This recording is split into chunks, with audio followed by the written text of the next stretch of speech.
And welcome, ladies and gentlemen, to another exciting episode of This Is Our Life. My wife ran up to the liquor store to get some empty boxes because we're going to be doing some work in here. Um, we ordered our wedding cake today. My fiance, excuse me. My fiance ran up to the liquor store to get some empty boxes. And my wife, she's not my wife yet. I'm not her husband yet. Oh gosh, my goodness, I don't remember which market it was that we went to now, but not one of the cheap ones. This is the one over by Target and the hardware store and the sporting goods store, and where like Olive Garden is and stuff like that. Anyway, so it's a two-tier cake. This is actually a nicer cake than what we were going to order. We were going to order a sheet cake. But, you know, we go in there and we see this and we're like, oh, wow, you guys actually make this? I mean, you know, the other grocery stores, you can order a sheet cake from. This place, you can order an actual wedding cake. Now, we were looking at the order form as the lady was doing something in the back, and it said something about a deposit. You know, and we saw that, we're like, oh my. Well, they didn't require a deposit. She said, the lady said, we don't require deposits. So it's $160. What we're going to try and do is go and pick it up on a Friday, then go to church and put it in the refrigerator at church before services. Well, Friday is a prayer service, they call it, but it's not, you know, the regular Sunday worship service. But anyway, we'll go and pick the cake up on a Friday, on the 8th, and then take it to the church that evening. Hopefully we can get there kind of early because we're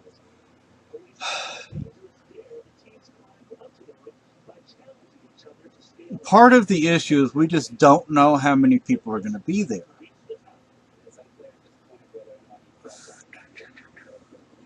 And that's part of the issue. We received our first wedding gift today. It was a gift card to Target, $30. We bought food with it because we're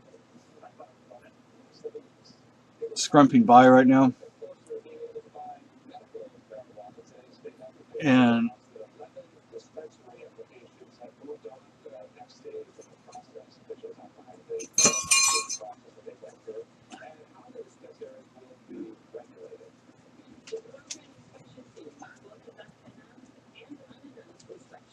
medical marijuana, I don't know if that's in Mass or here.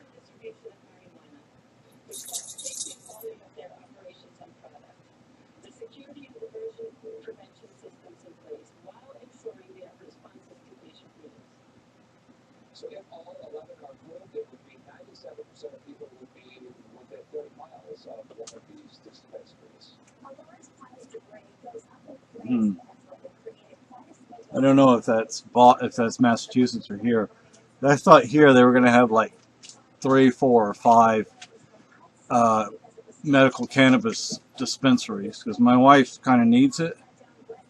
And she especially needed it when she was going through radiation because it just made her, you know, really upset her stomach and everything. Sometimes she just didn't feel like eating, and sometimes when she did, she's like, why bother? I'm just going to throw it up. And usually, that's when you're going through chemo that you need it more than the radiation. Lucky, I'll take you out. Just hold on. So anyway, so we ordered a $160 cake from the market. And I don't remember, white and red, I don't remember. And it comes with a topper. I don't remember how much extra the topper is, but and it's a 2-tier, not a 3-tier. But you know, my fiance was talking about maybe she could figure out a way to sew the pleats into my kilt. And we're going to have to go, next month we're going to go to one of the nicer stores and get me a button-up long sleeve white shirt to wear with my kilt for the wedding. And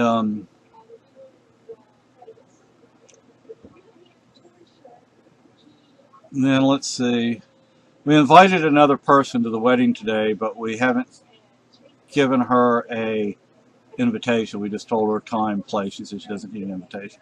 She'll be there. But we need to print some today, this evening, although I'm starting to get tired. It's 4:30. And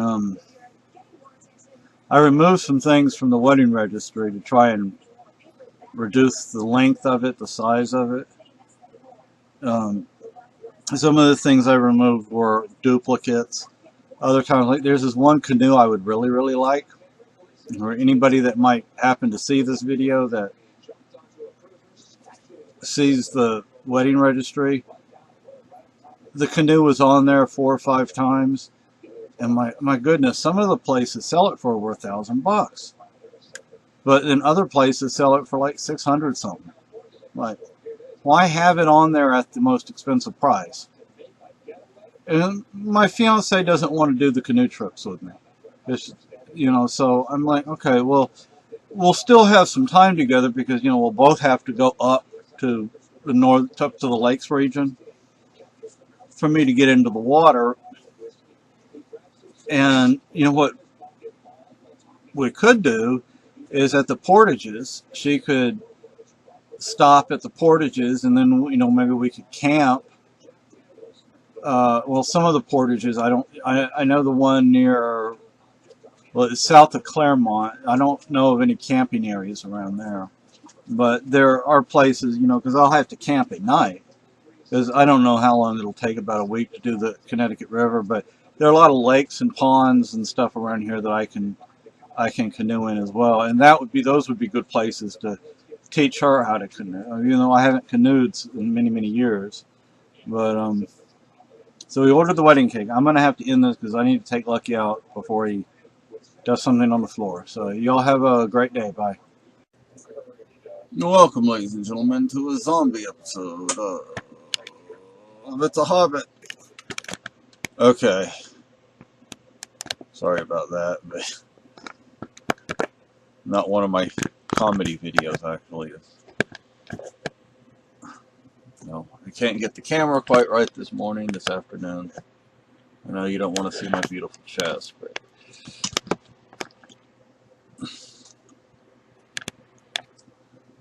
let's see. That's better. Oh, my beard. Anyway, so looking at the Trans-Canada Rail Express. Hint, hint, hint, hint. This would be an interesting holiday for us for our honeymoon. Not that we can afford it, but we would do it. I think this way would be best. Yeah, we definitely would. Would be to go from, well, we could go in either direction, to be honest with you, but we could go from Toronto, because that's close to us, over to Vancouver. And see, I have family over there, and I have family on Vancouver Island as well. And what we could do is we could head over to Vancouver. I mean, we could take the train. I would prefer, let's see if I can get back to it.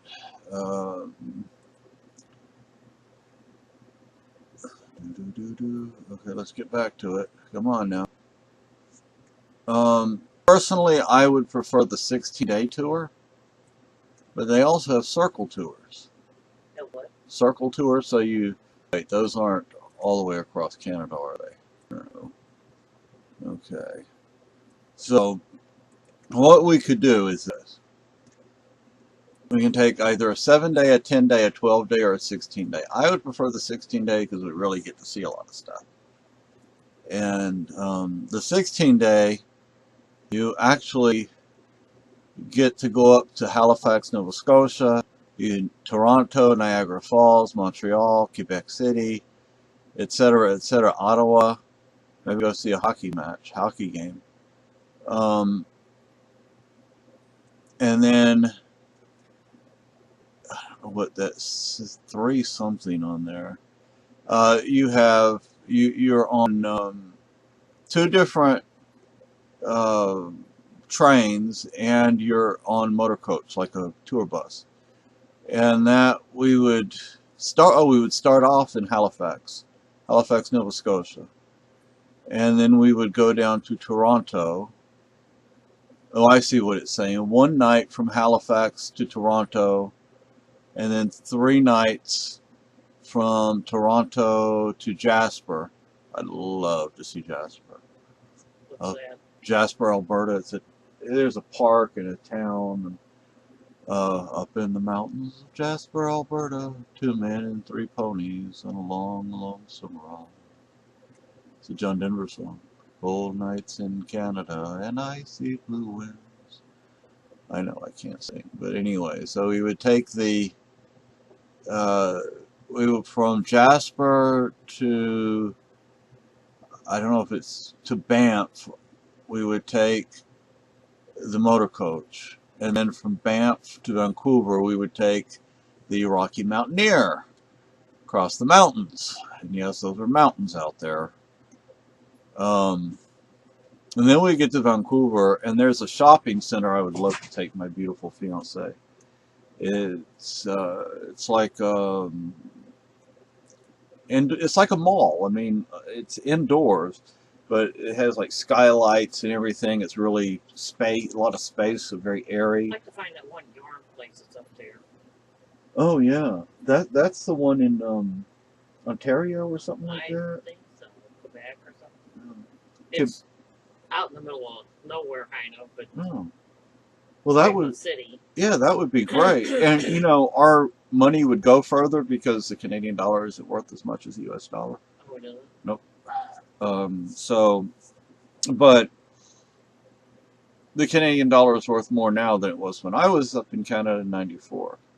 Back then, what was it? I think it was almost, the U.S. dollar was like for $1 you could get almost $2 Canadian. Yeah. It's not worth that much now. I think it's like 50 cents for each U.S. dollar. You get like $1.50 or something Canadian, or I don't remember. Anyway, and you can buy real Cuban cigars in Canada. Real Cuban cigars. They're not cheap, but you can buy them. Anyway, so what we could do is we can take it from Halifax, or we can take it from wherever, and over to Vancouver. Once we got there, you know, we might be able to stay with my family. Might. And this is something I would like to do. Not in Vancouver itself, but on the island. I'd like to go to my dad's grave. I'd like to just be there by myself for as long as I need to be there. I wasn't able to do that last time I was in Canada. I wasn't with my dad very long. I wasn't by myself, and I would just like to have some time with him. My fiance, who would then, by the time we got there, be my wife, there would be plenty for her to do, believe me. So she wouldn't have to be at the cemetery with me. She could. I mean, there are things to do in Victoria. Okay, so and she could hang out with my family and get to know my family, and of course, I'd like to get to know my family too, on both sides. But anyway, so we might be able to stay with my family in Vancouver, and might be able to stay with my family in Victoria, or Victoria, Esquimalt, wherever. And the ferry ride from Vancouver to Vic is very nice. There was this one island, probably a lot of islands like it. It's not very big. There's a dock and there's a street or a road going from the dock up to the house. I mean, an American football field is probably bigger than that whole island, I but imagine you would see eagles up there quite a bit. oh yeah, I saw an eagle while I was backpacking, and whales breaching, moose. We haven't seen moose here yet. I've seen a couple of bears, but they were on the run. Yeah, and the bear in British Columbia, they're both black bear and brown bear. Black bear you don't have to worry too much about. The brown bear you do. Brown bears, the dingy ones, aren't they? Yeah, they're the mean, dumb ones. Kind of sound like some men. So Mean and dumb. yeah. So that would be a nice holiday for us. Nice honeymoon for us. And then how will we get back? I mean, my idea of getting back would actually be to come down into the United States, into like Seattle, even though Seattle isn't a place I could care less if I go to Seattle or not. It's probably so big I would not enjoy it. But my fiance might enjoy it. I don't know. If she would enjoy it, then we could go there and actually, not just go through it, but actually maybe spend a few days there. I don't know. But from there, we could take the Amtrak instead of the Trans-Canada. We take the Amtrak from like Seattle over to. Does the Amtrak go through Springfield? Yeah. We could go over to Springfield, and I think we would wind up eventually having to go through Chicago on the Amtrak, either before or after Springfield. Probably After, and then from there we probably wind up in New York City, and probably next would be Boston, and then from there we'd probably catch the bus up to either to Concord or Manch, and then we'd have to get back over here. But the honeymoon idea.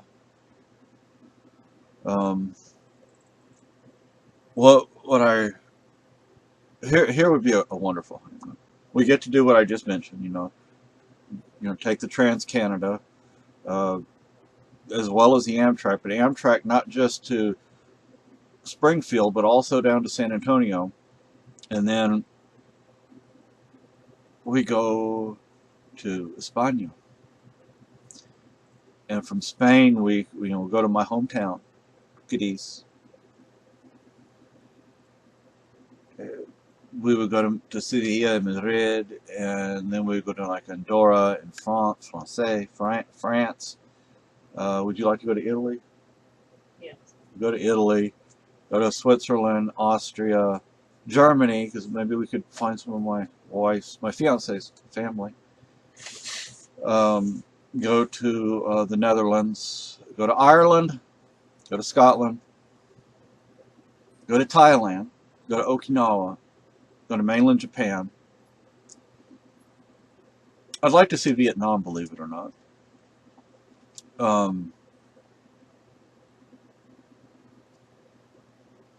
But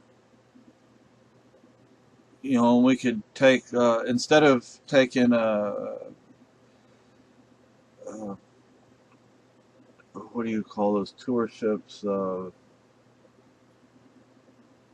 Those ships that people cruise. Instead of going on a normal, an expensive cruise, we could get passage on like a tramp steamer or something like that, or that sort of environment. And that way you eat with the crew. You still eat with the officers usually, but you still eat with them, but you get better accommodations than a lot of the people on board. And my dad was a stoker, ship's engineer. So that would be fun for me because I could learn a few things. But anyway, that's a honeymoon ideas.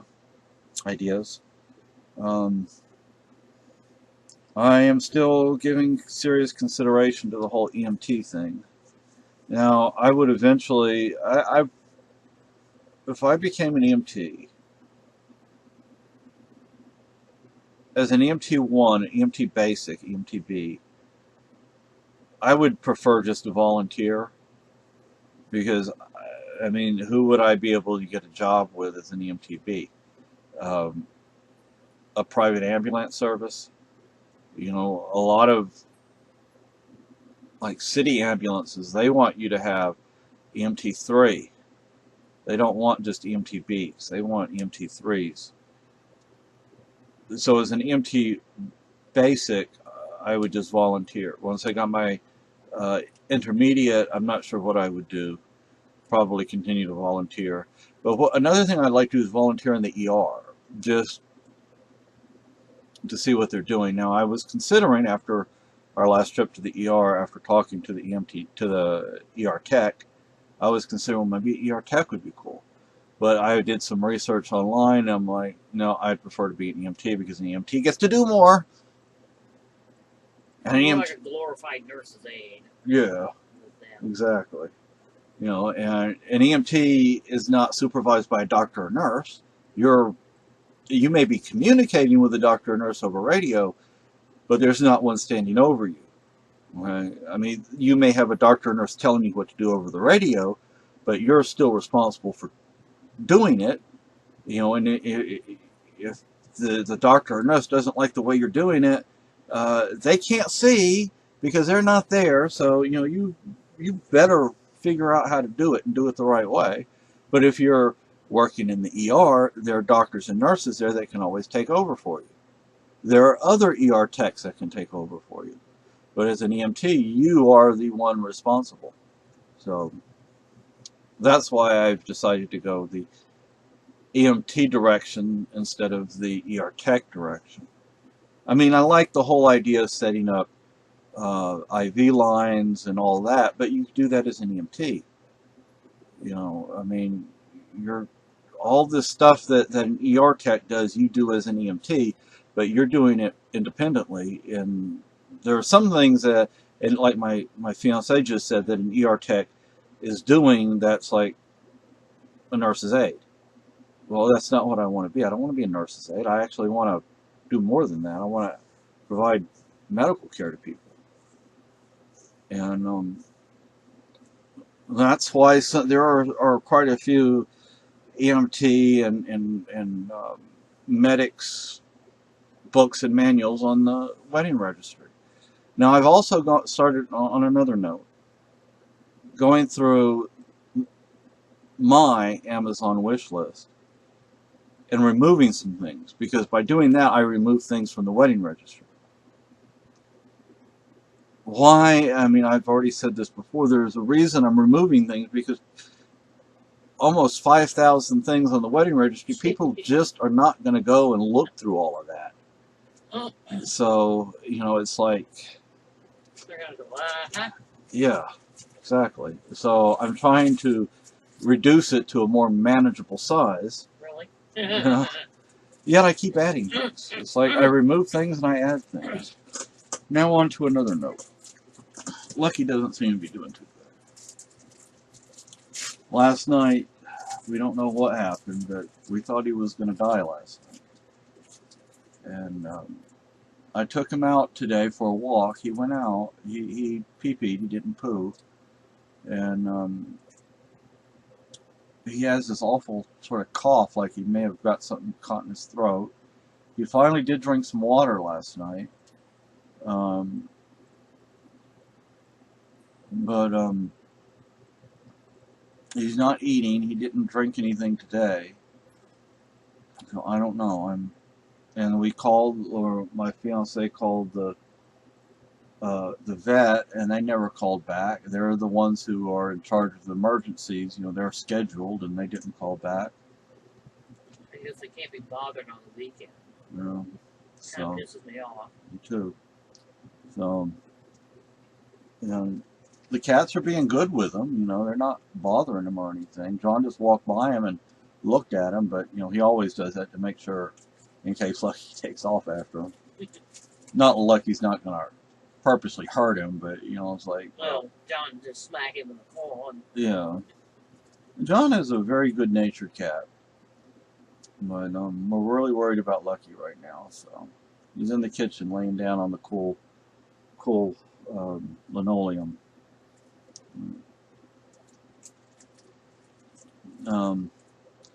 To another note, another issue, the wedding is coming up really fast. I did put on our menu planner and all recipes. I found I can only put 10 recipes on the menu right. planner. I wanted to put 14, so we'd have like 2 weeks worth of. Well, that's like 2 business days. Yeah. So I'm gonna have to make a second menu, and I'm starting to figure out how to work it. I mean, it took me a little while, but I'm starting to figure it out. But if I turn the light like that, you can see me a little better. Talked to one of our neighbors yesterday, and he feels the same way about the Keene brown shirts that we do. You know, those guys in Keene don't do anything but make a bunch of enemies, and guys and gals. You know, they slander people. They do things and claim that somebody else is doing it when it's really them. And then you have people like Ian, who's 33, sleeping with a 16-year-old, and started working on her when she was 14, and he claims 5-year-olds can morally sleep with an adult. Wait until that father Fine. gets hold of you. Yeah. No, you better not do something. No, you better not do something like that around me. Anyway, I guess that's all.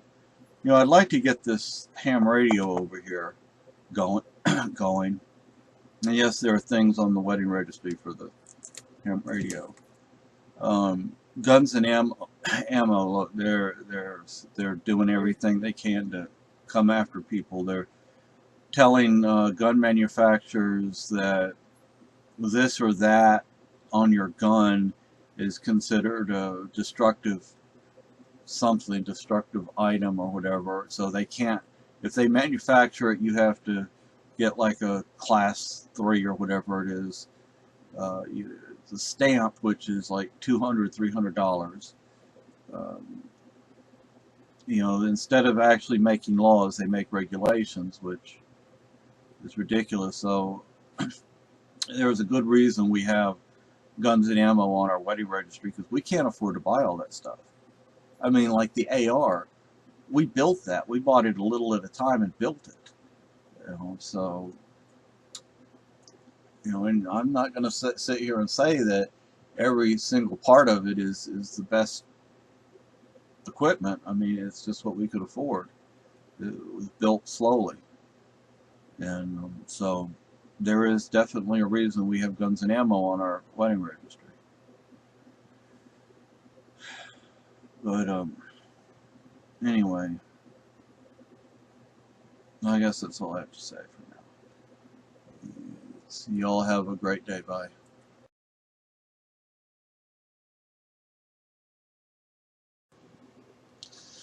Welcome, ladies and gentlemen, to another exciting episode of This Is All.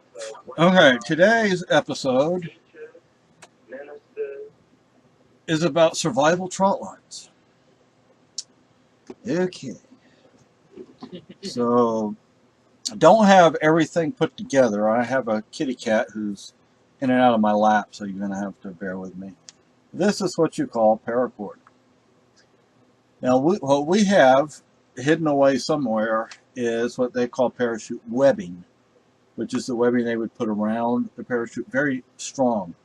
My parents used to tow cars using parachute webbing. But this, you know, my dad was in the military, so that's why that's how he got his hands on it. Anyway, this is paracord. This is the outside part of a piece of paracord. This comes from inside the paracord. What you do is you take a pair of scissors and you cut the end off and you pull the white strands out. Now, what you would do, there's my little box. The reason I don't have this paracord in the box is because it's bigger than the box. Now what you would do, and I have treble hooks in here as well as single hooks. These treble hooks are a little bit on the big side. So what I would do, treble hooks, let's see if I can get it by the eye. I got one of these on my finger once. Right here. Right in there. Yep. What you would do is you would take, now these are short because I'm just demonstrating. What you would do, of course, is you would get one of the pieces from inside. Yes, my vision is great. And you would bring it through and you would tie it on. Now I'm not going to go through and actually make the entire trot line, because I'm just trying to give you an idea. And there you go. You have the hook. Of course, I wouldn't have the string. Well, I guess the string hanging down there like that's fine. Then take one of these pieces of split shot and there you go.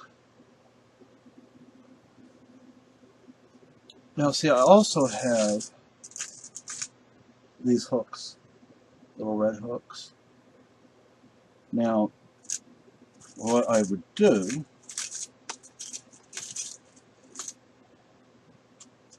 I don't want to get hooked, I don't want Lucky to get hooked, I don't want the cats to get hooked.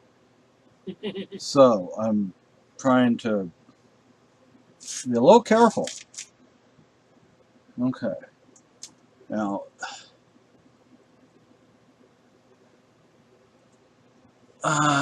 can you really even see what I'm showing you? If I put my hand, there you go, maybe that's, there you go. Okay, what I would do with, see the swivel part, the eye up there is,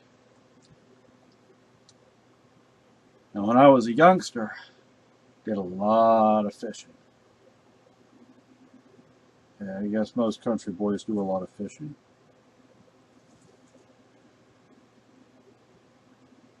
And then you tie this.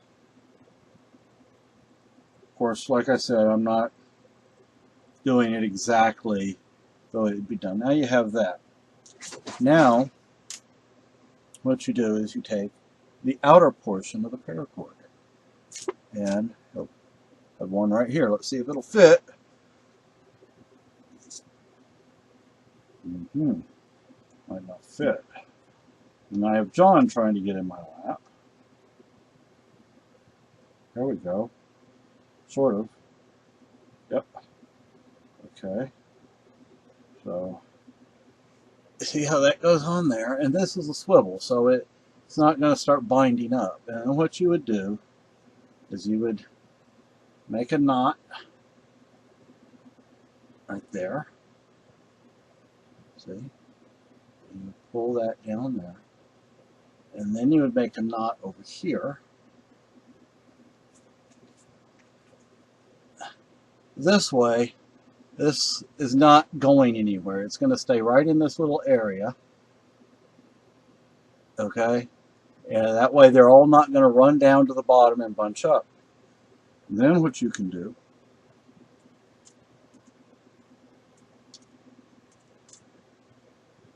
is you take this. This way you can dismantle it, and you know that way you can use different size hooks, different, you can do different things with it, and you know, if something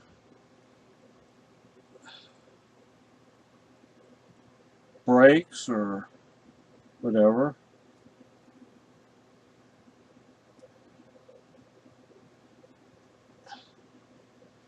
No, this is not wanting to. Yeah, I don't know where my tool is, my pocket knife. So We may have to buy you another one. yeah, that kind of vanished a while ago. But there we go. I think yeah, there we go. And then you take this.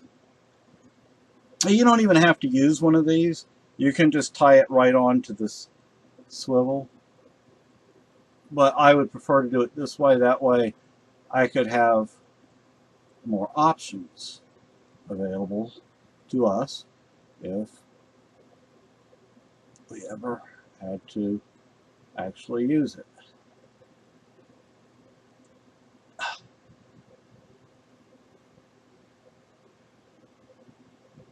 There we go. Whoops. That's not good. Not good at all. What? It fell down. The hook part fell. No, you need to stay away. You need to stay away. Ow. Both of you need to stay away.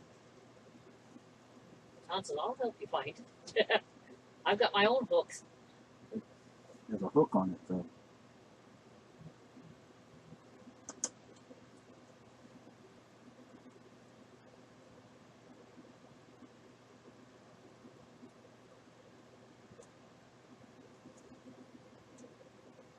Okay, folks, I'm going to have to get up because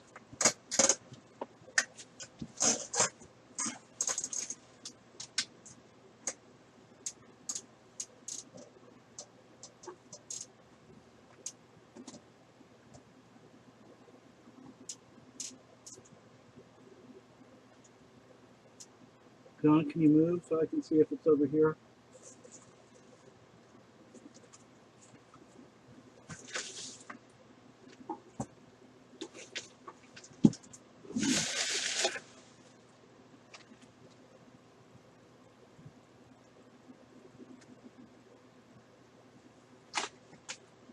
I may need your help. Well, I don't want to stick it on my toe. Well, it's over here. Just watch where you walk. Hold on, let me get the right. What'd I you found drop? it. I found it. Oh, you found it? Yeah. Did you drop the hook? Well, I found the cord. Now I have to find the hook. There's the hook. Okay, sorry about that, people.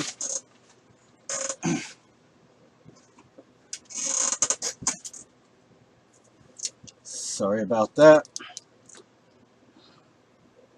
Don't want the cats or the dog to get that. So, why don't we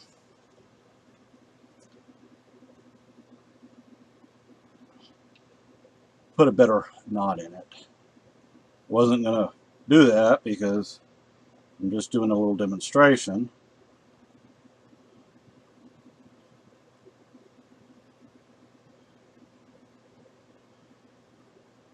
But I guess I have to because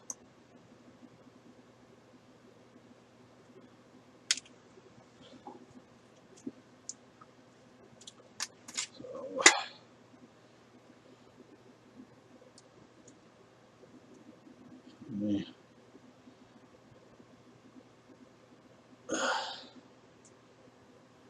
now when I was a kid, we had bayous. In the bayous you'd find crawdads. We call them crawdads. Some people would call them crayfish. I'm not sure. I think part of it has to do with where you're from insofar as what they're called. So, you know, the paracord, the outer part of the paracord is easy enough. It's the rest of it that you can go out and buy a trot line why buy one when you can make one yourself? And when you make it yourself, you have pride in what you made, and you can make it the way you want. You can make each part the length you want it to be. And this is nylon, so I think that's part of the problem. It's so slippery. But so there's that. Now we'll put another one of these split shot things on here. Even though I reduced the length.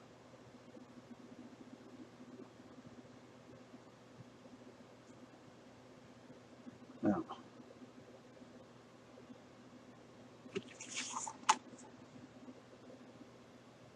you see,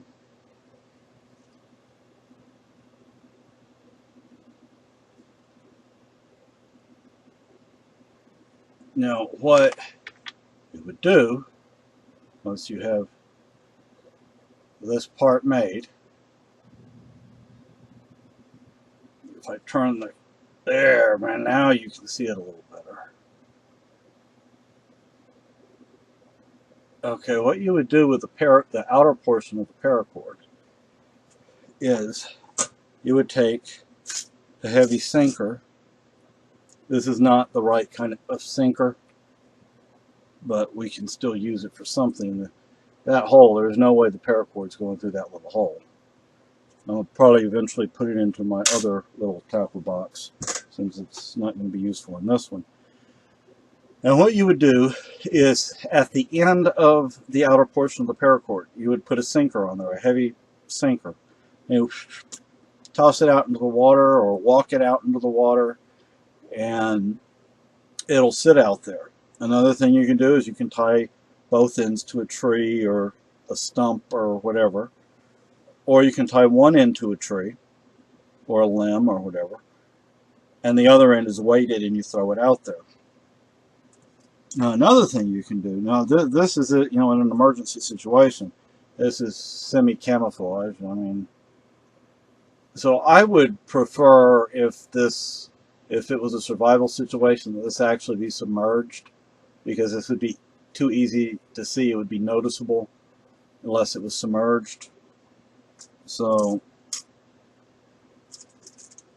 and see, what I would recommend is each of these strands be about a foot long. Maybe use 2 or 3 of them per hook. But I would say roughly a foot long. These are not a foot long.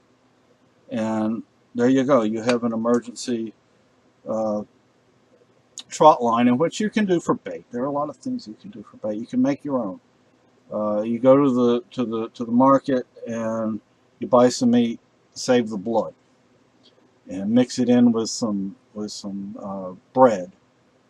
You can use mussels. One thing we used to do when we were fishing, we'd get mussels, the freshwater mussels.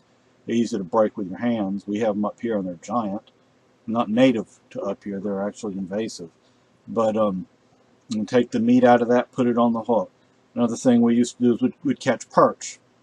And we'd chop up the perch or cut up the perch and put the perch meat on the hook and to catch larger fish. Oh, Lobster Man was open yesterday. It was. Yeah, when I came back from getting the boxes. Yeah. He had opened up. Oh, okay.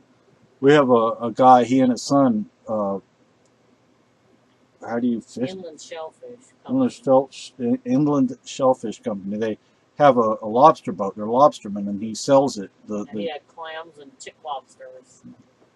So anyway, yeah, you could go. That's another thing. You go down here to the. I wouldn't do that, but you can go to the lobsterman, buy some clams or even a lobster, and cut it up and put it on the hook. Yeah, we eat the lobster. Yeah, we'd eat the lobster. So that's an emergency or survival trot line. Thank you. Have a good night. Welcome, ladies and gentlemen, to another exciting episode of This Is Our Life. Okay. I want to talk about here are the shades. That's not what I want to talk about, but I was looking for them yesterday. They're on my desk. I cleaned my desk off so we can see the desk now. I have to do that every once in a while. Anyway, so I want to talk about I want to discuss the wedding registry.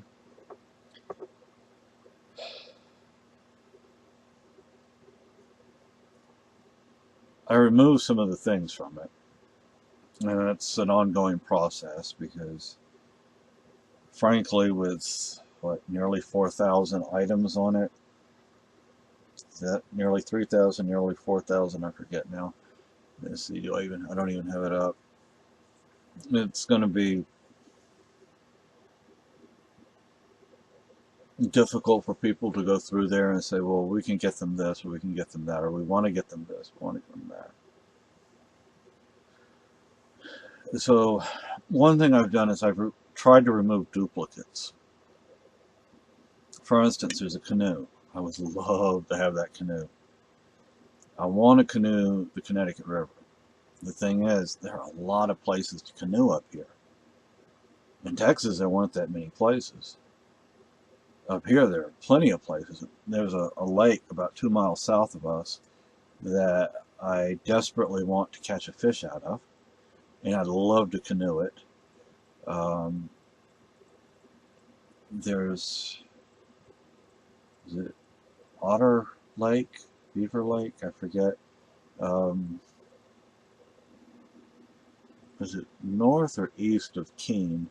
But I'd like to go fishing up there, and I'd like to canoe it as well. There are lots of places to canoe up here. I'd love to go canoeing. The thing is, see, I had that on the wedding registry like 5 or 6 times. So what I did was I tried to take the most expensive one. It's the same canoe, same brand, same model, same canoe, but like REI sold it for over $1,000.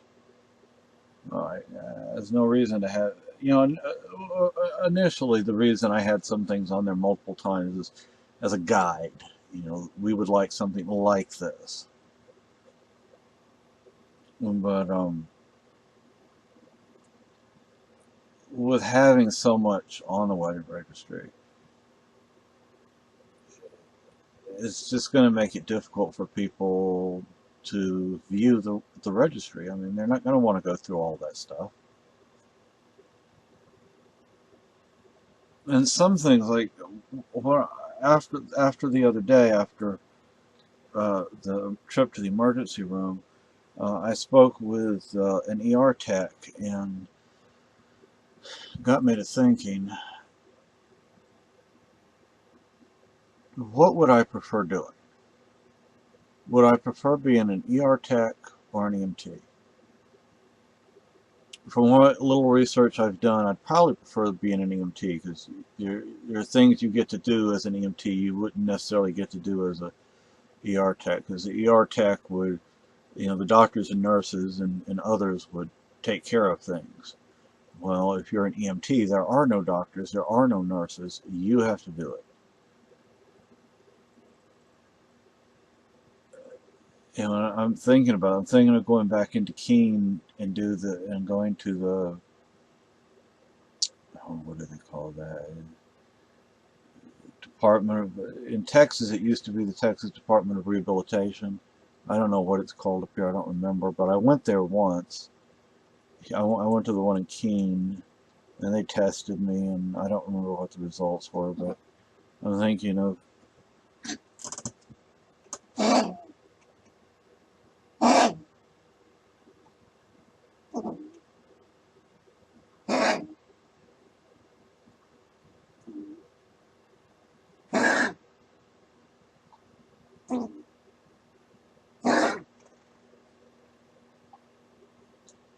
who's it, baby? Look, he's been doing that since last night.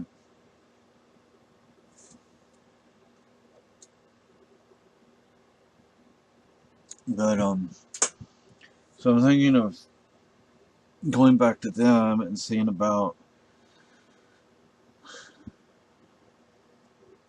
seeing if they'll help me become an EMT. I was looking at the Keene State College. They have an EMT program. There are two classes that you have to take concurrently. Um, One is a practical where you'd actually be riding along in the ambulance, and the other would be more classroom oriented. I'd like that. I'd like to do that because I'd rather do the 4-month semester long program than the shorter program, because you have more time to learn things. There's more to learn. When you learn more, there's more time to absorb and more time to practice and all that kind of stuff. So there's a lot of EMT, EMS stuff on the wedding registry. A lot of books as well. Quite a few guns and ammunition.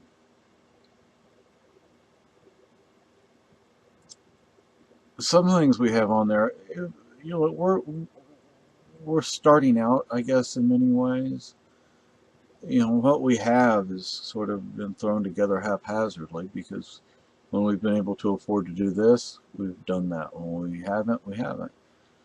So, there are some things like kitchen appliances and things like that would be really nice to have. Home decor that would be really nice to have. There's land, which would be really nice to have.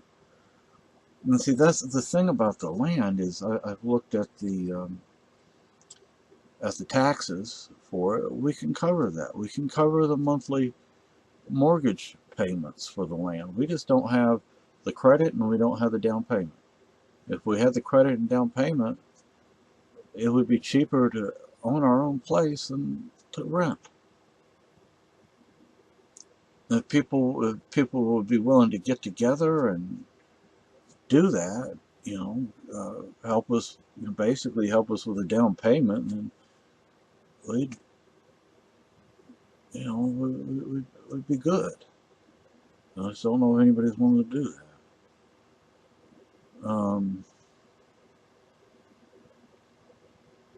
And I've been thinking about the whole thing about volunteering with the ambulance service. Our town ambulance, I mean, how often are they called out? They may go a week or more without being called out.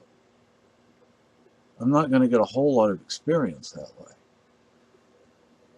So what I was thinking is I could maybe volunteer with the Keene Fire Department, and they're called out multiple times a day. I would get more experience, I would learn more, I would see more. So I think volunteering with the Keene Fire Department would be far better as a learning experience. On the other hand, I don't live in Keene. I don't want to live in Keene.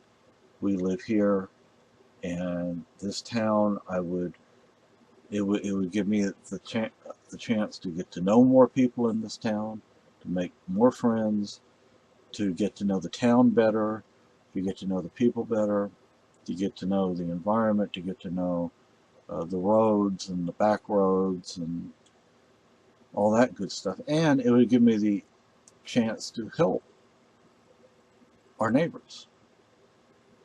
So there are advantages to doing it in Keene, and there are advantages to doing it here. I just don't know.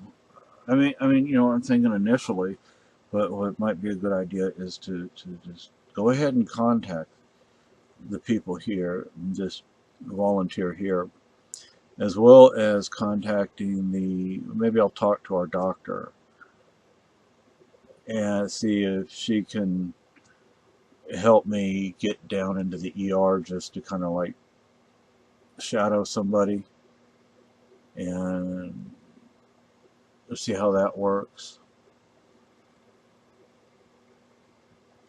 Because that way I can see if, I get some experience on the ambulance, And then I can say, oh, well, this is what I would like to do or not like to do. I get some experience in the ER, shadowing an ER tech, a doctor, and a nurse, and I can decide, well, I want to do this or don't want to do that. The thing is, my English uh, is not very good. My spelling is atrocious. My writing is atrocious. My math is atrocious.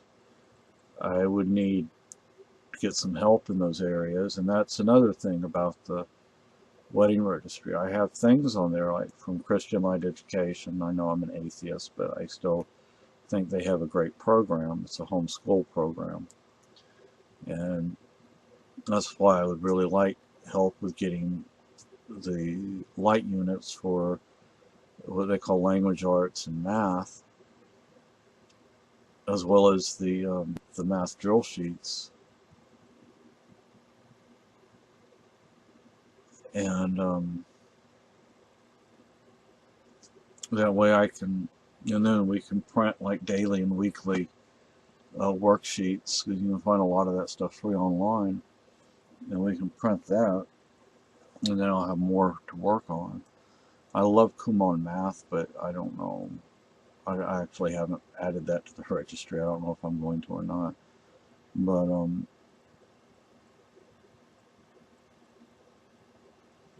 you know, it's just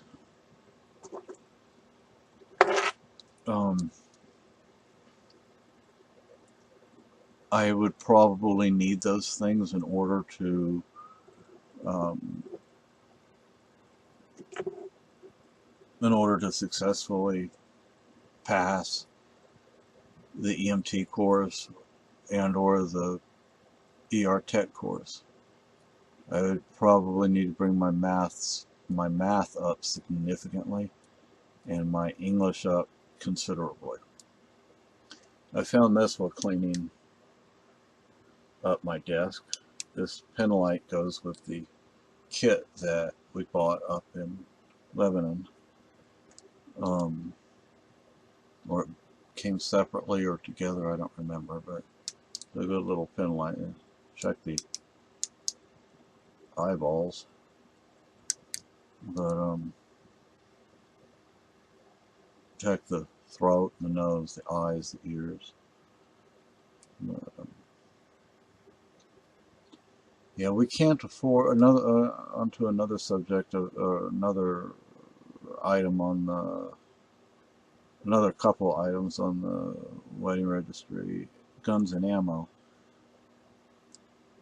We can't afford to buy the kind of ammo, the amount of ammo that we need, especially for semi-automatic rifles and handguns, because you use ammo really fast in those things.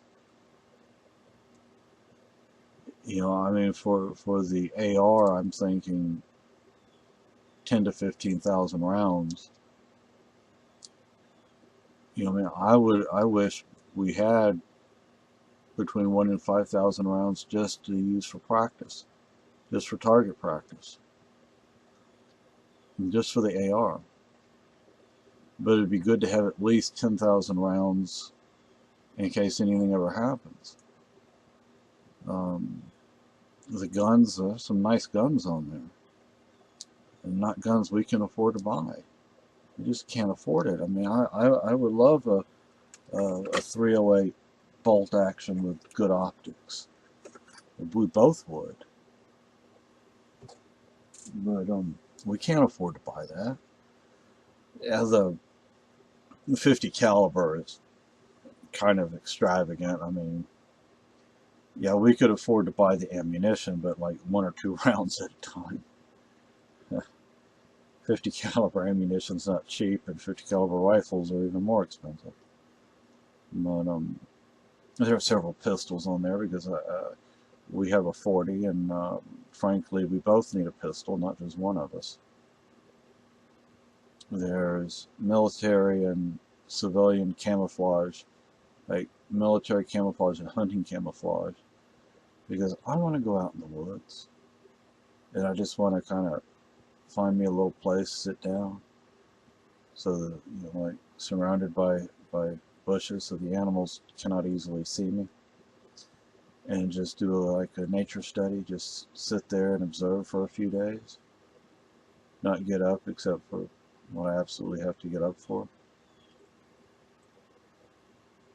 I'm not a hunter, but if it ever came down to it, to us hunting for food versus starving, I would become a hunter. Um, my wife has a 22 rifle, so 22 ammo is a lot cheaper. One, because it's easier to manufacture, because it's rim fire, not center fire. But and they're smaller. But she could use a whole lot of ammunition for that little thing too. We need more magazines for her rifle. I'd like a 308 semi-auto rifle. I'd prefer that over the AR. Definitely more stopping power and more versatile, because you can even use it for hunting. You can actually use the AR for hunting. You just have to use it for smaller game, varmint type stuff. Maybe coons, possums, even those are, beavers. Some beavers get pretty big, and some of them get over 100 pounds. Little beaver up in this area. And I would love a 50 or 54 caliber flintlock. I love a flintlock kit, because I want to be able to put it together. I want to build it. Tools, because we don't have the money to buy tools. I mean, we buy a little here of this and a little here of that, and that's the way our life is. It'd be nice to have a nice dining table, and nice chairs, nice furniture, nice house linens, nice cooking pots, because I like to cook. But I kind of like, and we just don't have the space here. It's the way this place is laid out. I mean, it's not a bad place. I mean, it's definitely sturdy. This is a well-built building. And it's definitely a well-built building. But up here, you don't really want cabinets on an outside wall, because in the winter, what's going to happen with everything in the cabinet? It's going to freeze. So some of the medical supplies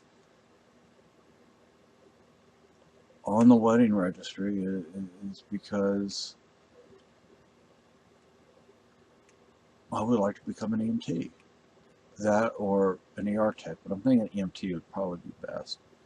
But I'm also going to have to figure out a way where I can actually go to bed at the same time each night and go to sleep. I want some of the martial arts supplies for self-defense and just physical. One for self-defense, too, just physical health. Get out there and actually do something. I mean, there's a jiu-jitsu dummy. There's two different types of wooden dummies: a Wing Chun wooden dummy and a Twilly Foot wooden dummy. Either one of those would be really nice to have. I used to have a Wing Chun wooden dummy in Mukjong. But having a jiu-jitsu dummy would give me opportunity to get some groundwork in and give me some exercise, Because I need to get some exercise in. My goodness, do I need to get some exercise. And there's I don't remember what it's called, but there's this one machine. It's just a stand, really. It's not a machine, where you can do pull-ups, you can do leg lifts, you can do a bunch of stuff on that thing. And I'd love to have one of those. I used to have one of those as well. But that would make things a whole lot easier when it comes to exercising and getting back into shape and stuff like that. And the books, I mean, we just can't afford to buy the books we would like to read. That's why some of the books are on there. Well, I would say the vast majority of what's on the wedding registry are books.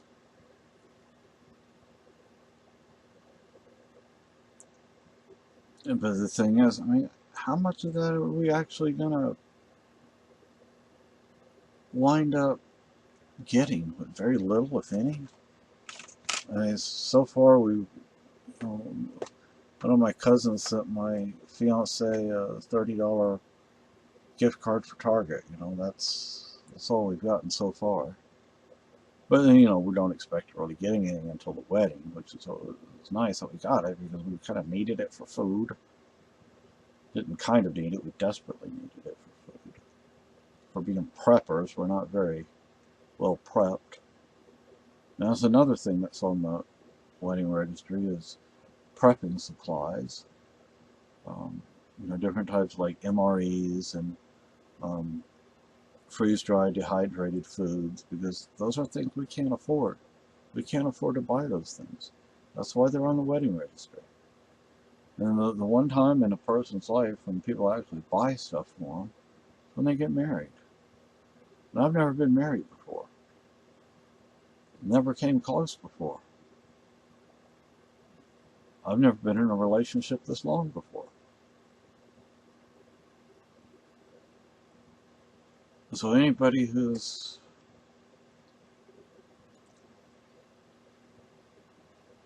wondering or interested in knowing why certain things are on the wedding registry, now you have some idea. The one thing I was thinking about the property, though, I don't know, it might have to be put into like a trust or something. But then, because I don't know if we could have it in our name due to issues with Social Security, things like that. But we could afford the taxes. We could afford the mortgage payments. And they would be cheaper than what we pay in rent. Yes, we would be responsible for the maintenance and the repairs. But thankfully, my wonderful fiancée, who's actually in bed right now, she's back there, she likes it when I get out there and do stuff. I wasn't raised like that. My dad, he liked it when I was in the workshop with him and I was watching him. And mostly all I did was watch at that age. But, after the divorce, though, my parents, my mother was like, "Oh, you can't do that. Don't do that. Don't try that." But it's not that I didn't want to learn. I did want to learn, but when you have somebody constantly telling you can't do it, and who won't give you the opportunity, what do you expect? There's also gardening supplies, some of which we could actually use here, or some of it we couldn't unless we had an actual place to have a garden. But that would be another way of us being able to save money. We could grow some of our own food. It's cheaper to buy seeds and grow your own than to buy the produce already grown and distributed at the market. So anyway, I guess that's all I really have to say.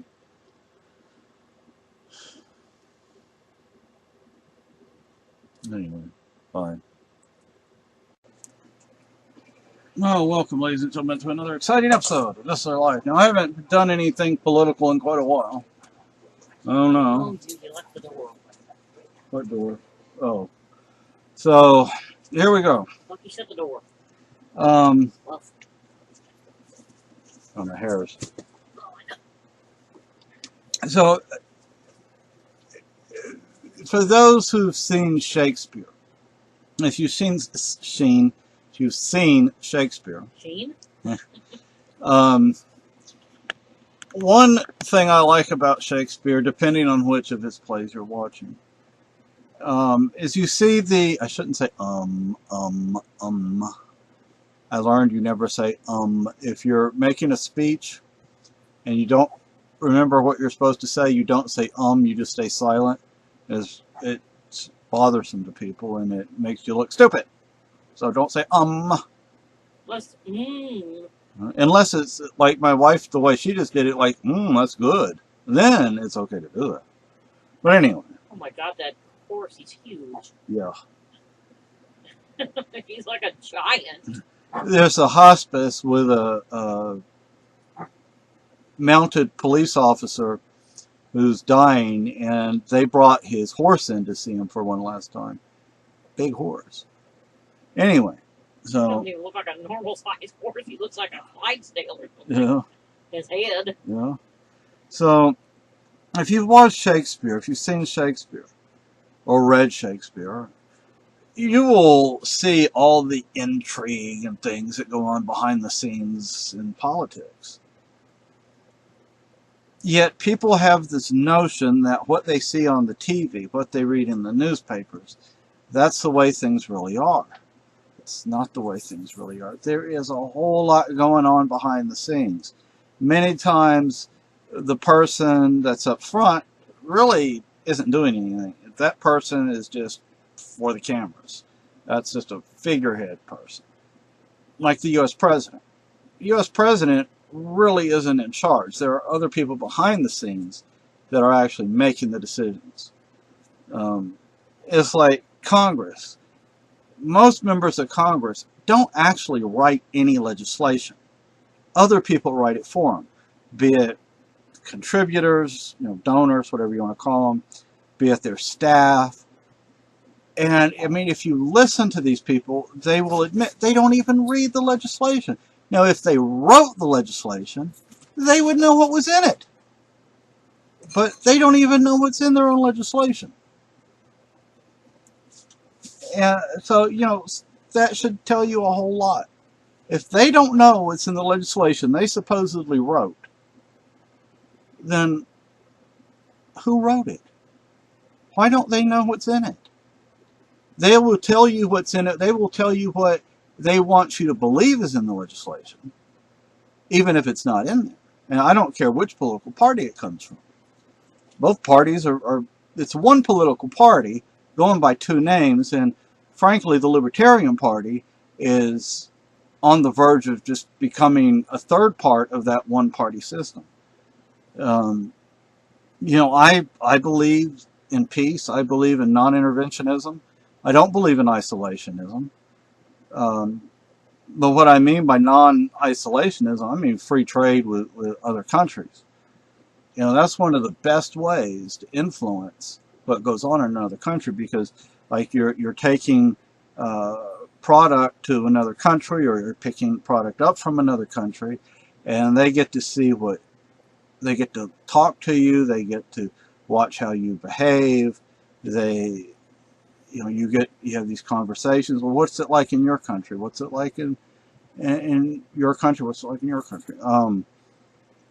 And people will, oh, really? You do that? And people, you have all these guns, yet people aren't actually murdering everybody the way people are told on the TV news. I mean, if us gun owners were actually as scary and mean and deadly as some people make us out to be, there'd be nobody alive. Right? Yeah, we use the gun to shoot a fly, to swat a fly with. Yeah, I mean, come on, people. Common sense. The first semi-automatic rifle was invented in the 1600s. So the founding fathers knew about that. It was not like it's a new invention. Yeah, and it was produced that particular design was produced up to the 1850s. Oh, God. So yes, the founding fathers knew about semi-automatic rifles. The reason armies didn't use them, armies in the European sense, which means militaries, including navies and everything, is because a lot of the commanders and a lot of the politicians thought they would just waste ammunition, waste rounds. That's why they didn't buy these things in mass. But they existed. They weren't necessarily the easiest things to build. As time went on, as new technology came around, they became easier and easier to build. But early on, they weren't the easiest things to build, but they definitely existed. and in a good enough quantity, and they definitely caught on. Somebody told me recently, oh, well, they just didn't catch on. Well, if they didn't catch on, why were they made from the 1600s to the 1850s? Obviously, they caught on. Otherwise, they wouldn't have kept producing them. But anyway, so there's a lot of stuff that goes on behind the scenes. And you and I never see that. We never hear about that. I saw an interview once with a lady on C-SPAN 2, and she was, I don't remember what she had done, but she had worked in Washington, D.C., i.e. D.C. And, you know, she had retired or moved on or whatever. And she said, you know what? Just about every, if not every, congressman has a mistress. Every female congressman has a, whatever the male equivalent of a mistress would be. But usually, yeah, you don't hear about that. And you probably think, oh, well, my congressman. No, your congressman is still a politician. Your congressman is just as bad as the rest of them. Go watch some good Shakespeare. And I'm not talking about Romeo. Well, actually, Romeo and Juliet would be good because you get to see what's going on behind the scenes within the families. Things that we otherwise don't get to see. But I'm talking about watching, you know, Julius Caesar and, you know, that stuff. A lot of stuff goes on behind the scenes that we never hear about. Who's writing the legislation? It's not the Congress critters writing the legislation. Otherwise, they would know what was in it. And you can ask them straight out, what's in the legislation? They'll, I don't know. Did you read the legislation? No. But you said you wrote it. Yeah, I wrote it. Well, I wrote it, but I don't remember what I wrote. Oh, come on now. And why do you write 1,000 pages or 5,000 pages for one little law? That's ridiculous. You know, it's like Obamacare. Remember Obamacare, before it was called Obamacare, it was called Romneycare. Who helped write Obamacare? Romney's people helped write it. Why? Because neocons are not conservatives. Neocons are socialists. The Democratic Party is a socialist party. The Republican Party is a socialist party. They're just plain people. People like to think, well, you know, the Republicans are actually conservatives. The Democrats are actually liberals. No. And the Democrats are definitely not classical liberals. You know, I believe in the individual. I believe in freedom for everyone. I am against wars. Let's talk about that issue, wars. You know, gotta get the war machines running. Yeah. How many people are aware that in Iraq,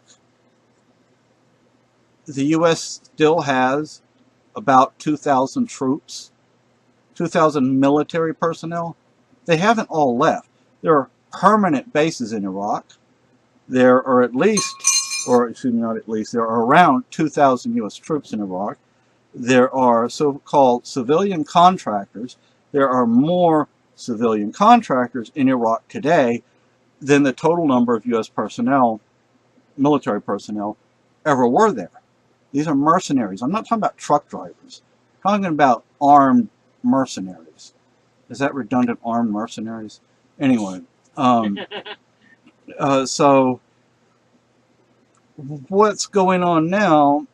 You know, Obama's like, well, why don't we send in 300 spec ops troops? Well, 300 spec ops troops, frankly, isn't going to do anything. And the only reason 300 would actually help is because there are already at least 2,000 or around 2,000 U.S. personnel, military personnel already over there, and the U.S. Embassy in Iraq. There are thousands, literally thousands, of diplomats in Iraq. Diplomats. Obama has done nothing more than carry on the policies of George Bush, who carried on the policies of his daddy, who carried on the policies of Clinton, who carried on the policies of, of the other Bush. Actually, it was Clinton, it was Bush, Clinton, Bush, Obama. And before Bush, it was Reagan. But each of these presidents, they're figureheads. And if you actually look at the freaking Constitution, they don't have any power. At least, nothing significant. You know, the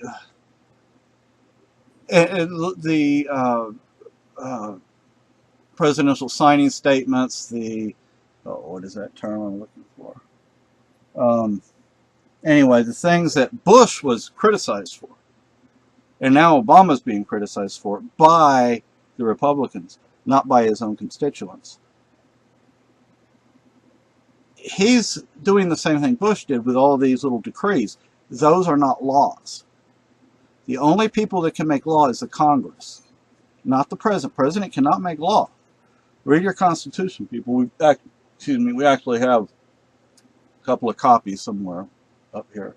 I'd have to look. But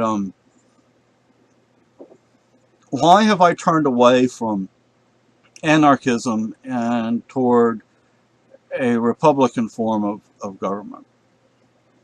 Even though nobody asked, I'm still going to tell you. In the end, people wind up being followers. People wind up doing things for people without realizing. People wind up being told what to do, and they do what they're told without realizing they're doing what they're being told to do. They think they're doing it on their own. A prime example is Keene. They're being sheeple. Yeah, sheeple, exactly. Perfect. You know, I don't know how many people in Keene realize it. I mean, the non-activists in Keene, many of them realize what's going on. But the activists themselves don't seem to realize they're doing exactly what Ian's telling them to do. They're doing exactly what Ian wants them to do. Because of this, because they're not making conscious decisions, and because I've seen this so many times in so many places. You know, you look at Free will. yeah, you can, if you stop and think about what's going on, think about it, kind of step back, look what's going on, look at it, think about it, and then make your own decisions instead of just wind up doing things without realizing you're doing what you're being told to do. A lot of you, most of you, the vast majority of you don't even realize you're doing what you're being told to do, which is sad. You know, there's a reason you're called the Ian Freeman cult or the Ian Bernard cult. His name is actually Ian Bernard. But anyway, so, you know, I look at Adam versus the Man. There are old videos from, oh, what's that called? Occupy. From, I don't know if it was Occupy DC, Occupy Wall Street, or whatever it was that he was at, and he goes in there and they're like, oh, you're a government agent, you're a government agent. He's asking them some pointed questions, economic questions, and they can't even answer his questions. Now, he is an individualist anarchist or anarcho-capitalist, but it's not that I oppose individualist anarchism. I would prefer it, but like I said, people in the end wind up doing what they're told to do. People are influenced. I'm influenced. My fiance is influenced. Everybody is influenced. And sometimes we just don't realize it until after the fact or until the middle of something, and then it's kind of late, isn't it? That's why I believe in republicanism, because republicanism, everybody's represented, everybody's rights are protected. Well, in a democracy, it's mob rule. It's the majority rules, even if the majority is wrong. In a republic, the minority is protected from the majority. But anyway, so, you know, look at some other ways to look at Obama. The drones, the drone killings, the NSA spying on American people, the government, the Feds selling Bearcats and other such vehicles to local police. And here in New Cary, formerly known as New Hampshire, there was some legislation, sadly it wasn't passed, that would have required all local police, all local law enforcement that had Bearcats to turn them over to the state National Guard. Sadly, that legislation didn't get through. It might get through in the future, though. At least here we have a chance of things like that, of taking militarized weapons off the streets. You know, because look, King police don't need a Bearcat. How big it? Cora be wanting one. I don't know if Dave. I don't know if Dave would go for that. Ellis might. Well, he can use it to drive over Yeah. the mass holes. Yeah. You know. But Keene is not a very big place, and I heard one person say, "Well, what about when there's an ice storm?" Well, frankly, if there's an ice storm, that's not getting through any more than anything else is getting through. Maybe. So, you know, so put cleats on it. Yeah. Because, I mean, I understand they were saying, like, if a tree falls on top of it and there are people inside, they're probably not going to get hurt. True. If you're in a car and a tree falls on it, you might be dead. Even in an SUV, you might be dead. Yeah. Yeah. So, anyway, so I've gone on 17 minutes. 17 minutes, 14 seconds, 15. Well, if they want to make it a good vehicle, they have to figure out how to mount a chainsaw on it and then use it on the front. Cut through the tree. Yeah. And then push it out of the way. And I want to say kudos to Germany for winning. I don't know who's. Oh, I guess that's the news, the sports. USA news. versus Belgium, I think. Oh, wow. BL. Belgium, yeah. Okay. That's going to be a tough one. Oh, look at what I found last night. I was ready to go to bed. Oh, another one? Oh, my goodness. Two of them. Like, oh, where were they? Under. Oh. They're kind of hiding. Oh. You know. So, anyway, so, you know, the war in Afghanistan's not over. And John's standing there looking at me like, what are you doing? And, you know, remember, Osama bin Laden was put into power by the United States. He was killed several years ago, not when the government says he was killed, but there were actual reports of when he actually died several years ago. They're probably just using a fake body. Yeah, well, see, they refused to show a body this time. You know, when they said they supposedly killed him, well, if they would have shown a body, we would know, but they're not showing anything. Well, God forbid. And, you know, the supposed, well, I'm not going to say supposed, I believe there was a shooting in, was it Sandy Hook? Yeah. Sandy Hook. Why don't we see any pictures? There was a surveillance system inside. We've seen pictures from Columbine. Why don't you show us some pictures from Sandy Hook? Because I don't think what really happened is what they're saying happened. Otherwise, Well, they would show us some I pictures. think they're trying to respect the privacy. But Well, there are some things they could show, though. And, you know, and then, you know, Sandy Hook and the Colorado theater shooting, what they call it, the Batman shooting or something. Several of these shootings. Why are they keeping these people, the supposed Boston bombers? I think that was a government thing because the government said we're doing a drill on this day in this location. And if you look at the packs that these two guys that they actually had on, they did not have anything the size of a pressure cooker in their packs. well, it was well packed in there. You know, so, and why don't we get to actually hear them? They don't want us to actually hear what they have to say because they probably didn't do it, or if they did it at the behest of the state. So, anyway, that's all I have to say. I am opposed to the Republicans. I am opposed to the Democrats. I am more and more and more opposed to the Libertarian Party. I mean, when you have neocons run as a presidential candidate for the Libertarian Party, that's a serious problem. Anyway, you know, many people may not understand the origin of the neoconservatives. The founders of the neoconservative movement were former socialists.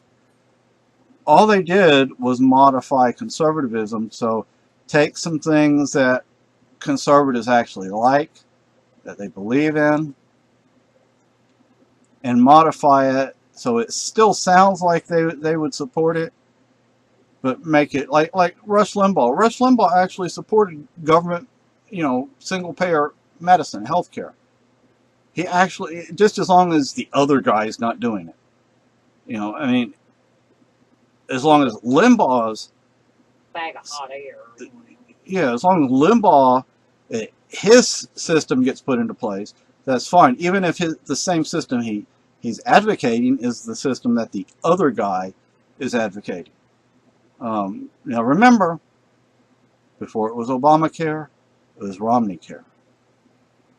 Why not just leave people alone, let them keep their money and spend it the way they want? Oh no, we can't do that because we know better than the individual how they should live and how they should spend their money. So we have to tax them. Well, no thank you. But anyway, you all have a good day. This is going to be about 23 minutes long. Bye-bye. I'll let it run till... Nah.